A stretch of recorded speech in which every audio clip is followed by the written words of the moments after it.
and must serve as a reminder that the protection of journalists is not optional, but rather a sacred constitutional duty. This moment, therefore, calls for both cautious optimism and solemn reflection, an opportunity to reckon with the circumstances that precipitated this decline. It is a time to reaffirm our commitment to the principles of democratic accountability and to recognize that the health of our republic depends, in no small measure, on the freedom and safety of those who speak truth to power. It is also a moment for us to evaluate our preparedness to confront the challenges of disinformation and misinformation, especially with the emergence of artificial intelligence. A free, independent, and responsible press remains our first line of defense against the distortion of truth and the erosion of public trust. As we confront these evolving challenges, we in government recognize the need to invest in building a resilient media ecosystem, not only by discharging our limited regulatory roles fairly and impartially, but also by supporting journalists in their pursuit of truth and upholding the standards that protect the integrity of public discourse. This is the complementary nature of our roles in protecting press freedom. Let me be clear, ladies and gentlemen, at its core, press freedom is not a privilege bestowed by any government, nor is it a license for the deliberate distortion of facts, the sacrifice of truth, or the malicious sowing of distrust in our public space. It is a fundamental right firmly enshrined in the 1992 Constitution of Ghana and anchored in the democratic principles that underpin every just and progressive society. This freedom exists not for convenience, but for purposes of empowering citizens with accurate information, holding persons who exercise the authority of state to account, and fostering informed civic engagement. It must therefore be exercised with a deep sense of responsibility, integrity, and respect for the rights of others to be informed. Only then can it serve its highest function, that is, strengthening the fabric of our society rather than fraying it. The media's responsibility is not to serve power. Too often, when we make this assertion, our focus narrows exclusively to the governments and those who wield the powers of the states. And rightly so, it is not the media's role to serve government or its agents. But let us be clear, to serve special interests, corporate influence, or any agenda other than the truth is also to serve power.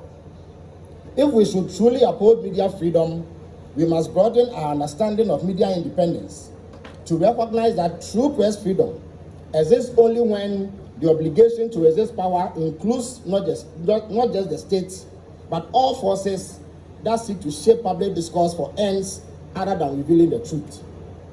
The quality of any democracy is directly tied to the vibrancy of its media, and the vibrancy of our media is tied to the guarantees of freedom and safety of media actors.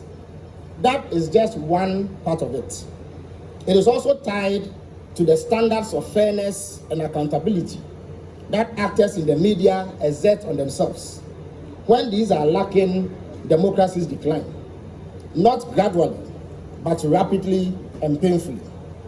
Ladies and gentlemen, you will all agree with me, in our time, the threat to press freedom is no longer just censorship. It is disinformation, deliberate, well-orchestrated, and increasingly intricate. In Ghana, for instance, we have learned the power of false narratives to trigger discord, deepen polarization, and manipulate public perception. Disinformation is not just confusing. It has grown to be a tool used to control people, used to control what people think and how they act. It undermines trust in institutions and erodes the public's ability to discern truth from manipulation. What begins simply as a meme or a voice note in a WhatsApp group can spiral into all sorts of problems, including even violence. The reach of disinformation is being supercharged by another force, artificial intelligence. AI has no friends, no enemies, and no fear, unless it is trained to have them. Its potential to revolutionize journalism is undeniable, accelerating workflows, refining data analysis, and broadening access to information. But without the journalists anchored in fairness, credibility, and ethical judgment, AI risks becoming a force that undermines the very freedoms it could support. In the absence of human oversight, it can just as easily distort truth as it illuminates it.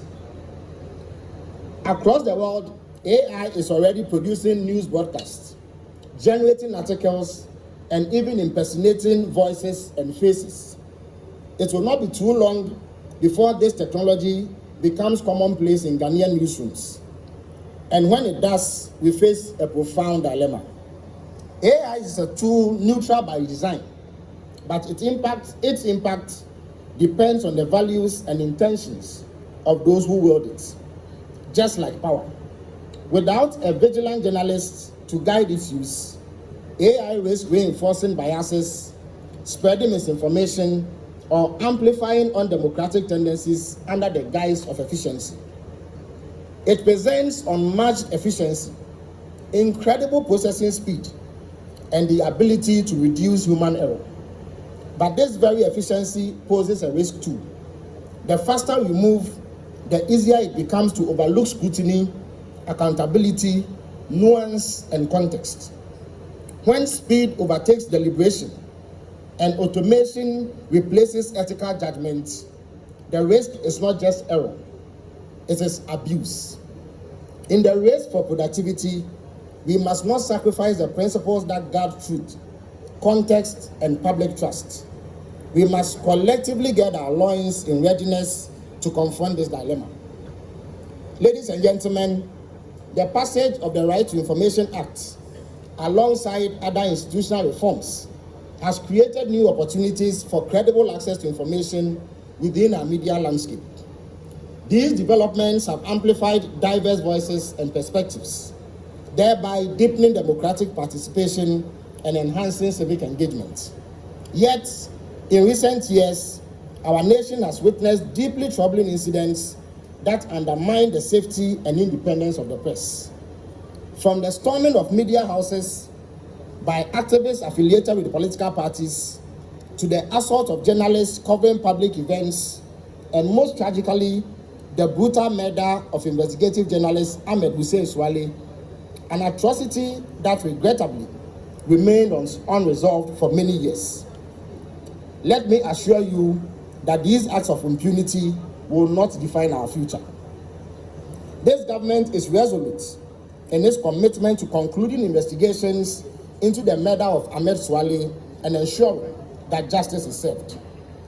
I must place it on record also that we remain unwavering in our commitment to protecting journalists and upholding their constitutional freedoms. The future of press freedom in Ghana cannot be a pendulum that swings with political cycles. It must be grounded in law, safeguarded by civic vigilance, nurtured by a culture of transparency, and a balance between rights and responsibilities. Under the leadership of His Excellency John Dramani Mahama, the government of Ghana reaffirms its unwavering dedication to press freedom as a cornerstone of our democracy.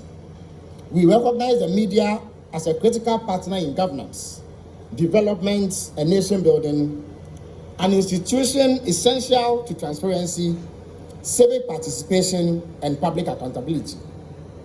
President Mahama has made it clear his resolve to restore Ghana's standing as a beacon of media independence in Africa, and therefore urges all stakeholders, including the security agencies, media owners, political actors, civil society, political parties, and citizens to work in unity to safeguard journalists' rights to operate freely and securely.